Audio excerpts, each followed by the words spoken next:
netizens, it's another episode of News Analysis. Welcome for joining us. If you're here for the first time, now hit that subscription button. Hit it so we can go on this joyride together. Here we dissect current happenings and we just gist about political, economic, and interesting news generally. So what are you waiting for? Hit that subscription button so this plane can take off. Are you done? That's right. Now let's get going. If you're already a follower or already a subscriber, you know how we do it here. Hop in, let this flight take off. On today's episode, the former Kaduna State Governor Nasir El-Rufai has expressed deep concerns about the state of governance and democracy in Nigeria. Speaking at a national conference in Abuja on strengthening democracy, the ex-governor sharply criticized the ruling All Progressive Congress, a party he helped found, accusing it of deviating from its founding principles and fostering poor leadership. El-Rufai described the current political climate as a national emergency, lamenting the decline in governance and the apparent targeting of opposition parties for destruction. According to El-Rufai, he said the APC's original goal of combating corruption, revamping the economy and improving security have been abandoned. He lamented the absence of internal party structures, stating that no party organ of the APC has met for the past 2 years. No caucus, no NEC, nothing. You don't even know if it's one-man show. It is actually a zero-man show. The ex-governor reviewed alarming findings from a recent poll that suggested that 75% of registered voters do not intend to vote in the 2027 election. So, if na you, uncle, did you see the number of people that came out in the last 2023 election?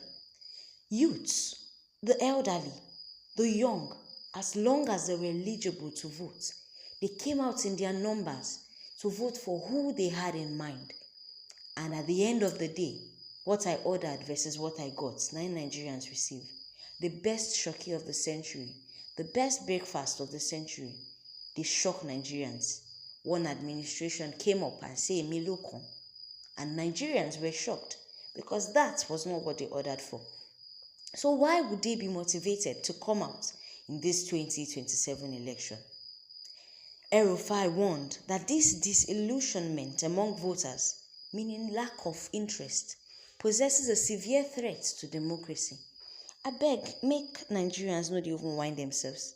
Is there democracy in this country where you order something and you get something else? Who put this administration in power? Was this the popular decision of the people? Did Nigerians vote this administration into power? Or it was hammered and placed on us? Reflecting on Nigeria's history of military rule, El-Rufai stressed the need to prevent a return to authoritarianism, adding that we don't want civilians behaving like the military in their own country and in their barbaric suits. This is a national emergency. El-Rufai urged opposition parties to unite and form a broad coalition similar to the APC's formation in 2014 to safeguard democracy. He emphasized that such coalition must prioritize eternal democracy to remain effective. But this thing cannot work because this coalition, they are not coming together for the benefit of Nigerians. They are actually coming together to amass power, amass wealth. Everybody they can't chop in your national cake. According to El-Rufai, he said we have to put aside our differences and create a broad forum. He said, warning that failure to act could push Nigeria closer to undemocratic governance. Now, highlighting the targeting of opposition parties, El-Rufai accused eternal actors of working to dismantle the PDP. He claimed that the PDP is being destroyed by internal mercenaries and predicted its demise unless urgent action is taken. He also cited discussions with Peter Obi of the Labour Party, who reportedly expressed confusion over internal challenges facing his party. According to El-Rufai, in his report from Daily Trust, He said similar moves were being made towards the Labour Party, citing a conversation with Peter Obi. He said what the APC is doing is using internal problem to make these parties weak, that their plan is to make PDP rather, Labour Party and other known parties weak from within, so that come 2027 election, they won't be strong enough to fight against APC. El-Rufai finally advised these parties to either repair the problem within their party or come together to form a coalition government which will be strong enough to defeat the APC. He said this was the strategy used against Jonathan in the 2015 election, that APC brought together its strongest men and strongest parties in order to fight against PDP in 2015. So what is the reason why El-Rufai has come out to advise so many parties? Is he feeling betrayed by his own party? Because from the look of things, he said he joined to form PDP. He joined forces to join APC. That he is one of the founding fathers of APC. So what happened? What has changed? Why betray your own people? This netizen says, I think El-Rufai is very objective here. Wike is actually working against PDP. This netizen said, El-Rufai, go rest, Jare. Now all of una with Buhari, they do all this Nigeria wahala together. No, they come, they form, they pretend. This netizen says, a leader of a political party don't know what is happening in his party. The man that wants to be the president of Nigeria, it is very shameful and childish. This netizen says, El-Rufai should shut up. If I were to be the president, that man would have long been in jail. Look at how Kaduna State has returned to peace after his tenure. He is the original bandit. This netizen says, Tinubu will come again in 2027 if indeed these parties do not come together.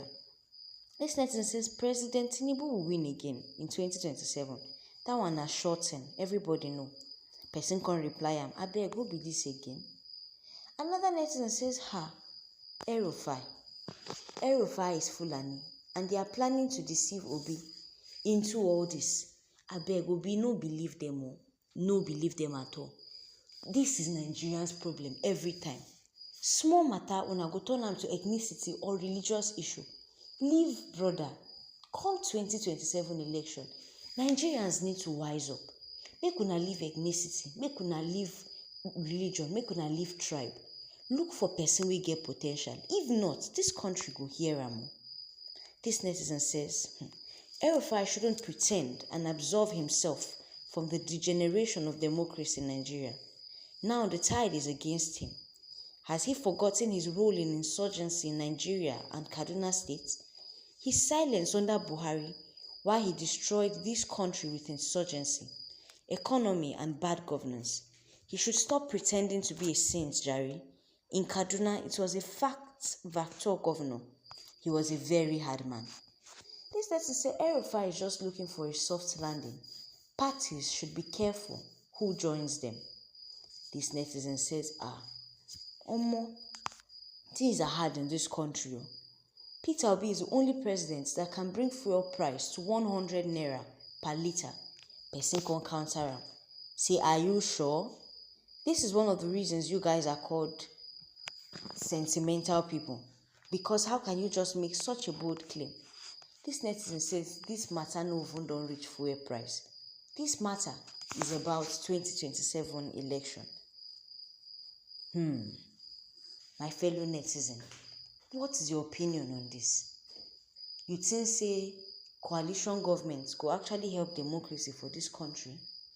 Or you think say may everybody just build their own party? Do we actually think that these parties stand a chance to win against Tinubu in the coming 2027 election? Let's hear from you. Drop your comments in the comment section below. And if you are yet to subscribe to this channel, hit that subscription button. Make your baby girl happy.